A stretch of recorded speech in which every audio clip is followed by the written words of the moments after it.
गर्भोपनिषद चिकित्सा विज्ञान से जुड़ा एक और सनातन ग्रंथ। गर्भोपनिषद।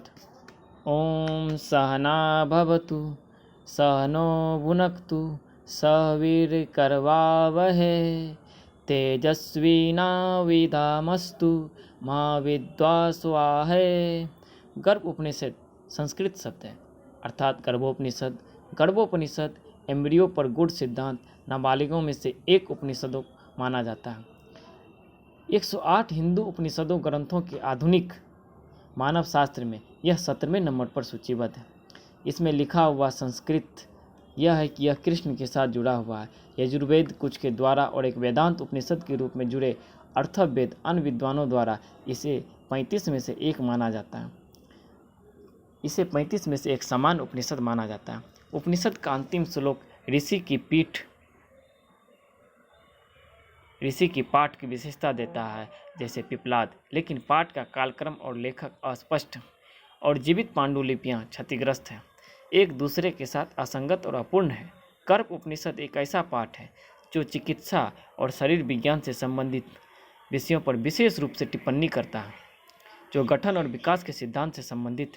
मानव भ्रूण और जन्म के बाद शरीर उपनिषद तत्वों जैसे आवश्यक भागों और सिद्धांतों और शरीर की विभिन्न विशेषताओं का विवरण देता है और माँ के गर्भ में भ्रूण के विकास पर विस्तृत विवरण देता है। इस संबंध में पॉल डूसन और अन्य के कथानक महत्वपूर्ण हो जाते हैं। इस उपनिषद को एक आध्यात्मिक पाठ की तुलना में गर्भा या मानव भ्रूण पर फिजियोलॉजी या चिकित्सा का एक मैनुअल की तरह माना जाता है, जिसमें एक पारित होने के अपवाद के साथ भ्रूण के बारे में कई कथन शामिल हैं। जागरूकता इसमें से यह तथ्य भी शामिल है कि भ्रूण को अपने पिछले जन्मों के साथ साथ अच्छे और बुरे का सहज ज्ञान है, जिसे वह जन्म की प्रक्रिया के दौरान भूल जाता है। गर्भ से संबंधित गर्भ गीता में भी भगवान श्री कृष्ण ने अर्जुन को उपदेश दिया है। अथ गर्भोपनिषद शांति पाठ। यद गर्भोपनिषद्वेवं गर्भस्य स्वातम बोधकम शरीर पहना वाची धम स्वमात्रम कलिये हरियम।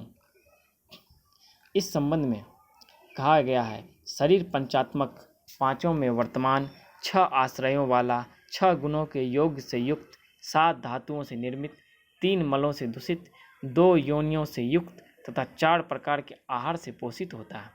पंचात्मक कैसे है?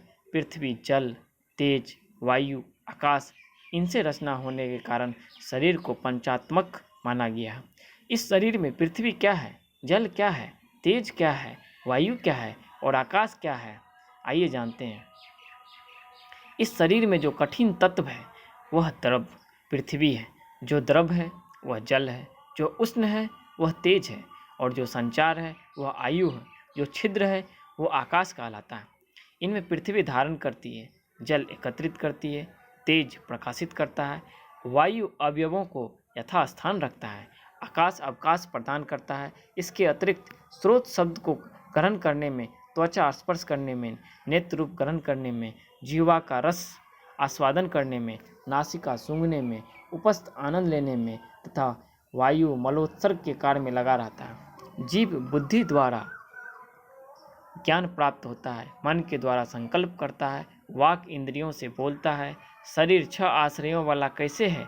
इसलिए कि वह मधुर, अम्ल, लवण, तिक्त, कटु और कषाय, इन सभी 6 रसों का आस्वादन करता है।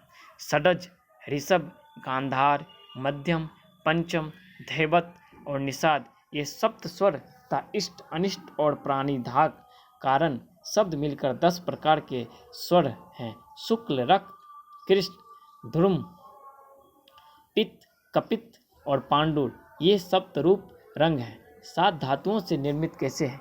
जब देवदत्त नामक व्यक्ति को द्रव आदि भोग विषय जुड़ते हैं, तब उनके परस्पर अनुकूल होने के कारण 6 पदार्थ प्राप्त होते हैं, जिनसे रस बनता है। रस से रुधिर, रुधिर से मांस, मांस से वेद, मेद से स्नायु, स्नायु से अस्थि, अस्थि से मज्जा और मज्जा से शुक्र, ये 7 धातुएं उत्पन्न होती हैं।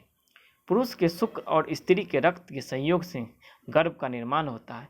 ये सब धातुएं हृदय में रहती है। हृदय में अंतराग्नि उत्पन्न होती है।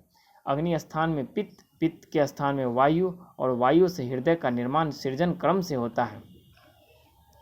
ऋतुकाल में सम्यक प्रकार से गर्भधारण होने पर एक रात्रि में शुक्राणु शोणित के संयोग से कलल बनता है, 7 रात में बुद्रुद बनता है, एक पक्ष में उनका पिंड स्थूलकार बनता है, 1 मास में कठिन होता है, 2 महीने में वह सिर से युक्त होता है, 3 महीने में पैर बनते हैं, इसके पश्चात चौथे महीने में गुल्फ अर्थात पैर की घुट्टियाँ, पेट तथा कटी प्रदेश तैयार हो जाते हैं, 5वें महीने में रीढ़ की हड्डी तैयार हो जाती है, 6ठे महीने में मुख, नासिका, नेत्र और स्त्रोत्र बन जाते हैं, 7वें महीने जीभ से युक्त होता है, 8वें महीने सब लक्षण से पूर्ण हो जाता है।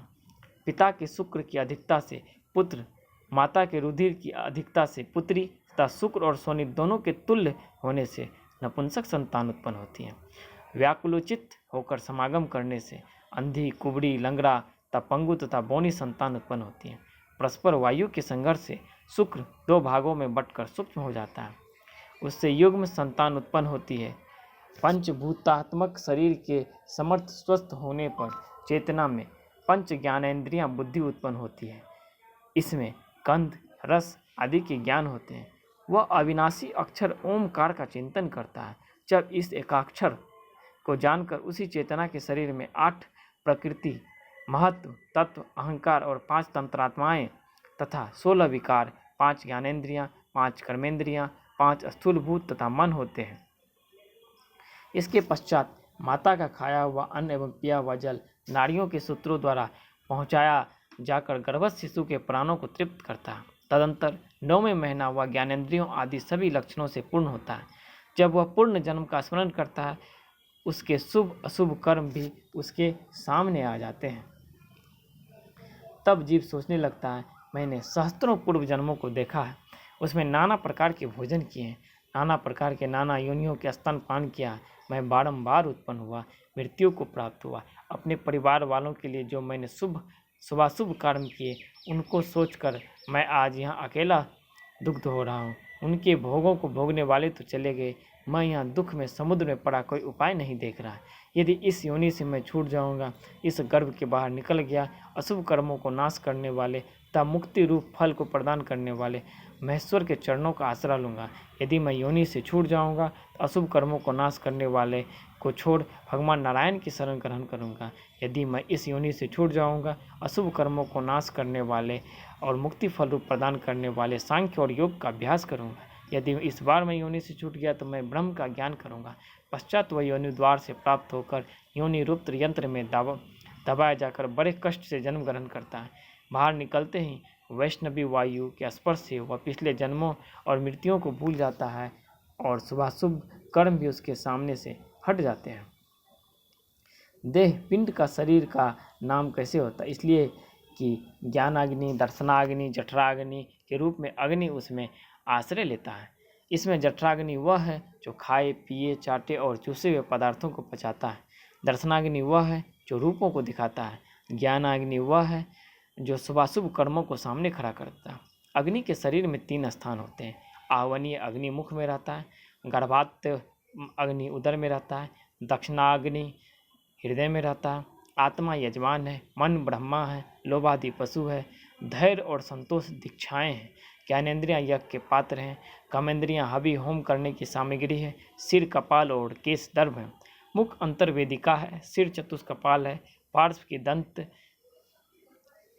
की दंत कस्यां, षोडश कपाल, 107 मर्म स्थान, 180 संधियाँ, 109 स्नायु, 700 शिराएँ, 500 मज्जाएँ, 308 अस्थियाँ, 4.5 करोड़ रोम, 8 पल के हृदय यानी 8 तोले के हृदय, 12 पल यानी 12 तोले के जीवा, प्रस्थ मात्र 1 सेर पित्त, आढ़क मात्र 2.5 सेर कफ, कुरब मात्र पाव भर शुक्र तथा 2 अस्थि 2 सर मेद है। इसके अतिरिक्त शरीर में आहार परिमाण से मलमूत्र का परिमाण अनियमित होता है। यह पिप्पलाद ऋषि के द्वारा प्रकट मोक्ष शास्त्र है। आपने देखा पूरा गर्भोपनिषद। इसके भावार्थ के लिए आप कठोपनिषद भी देख सकते हैं। इति गर्भोपनिषद समाप्त। धन्यवाद। जय सनातन।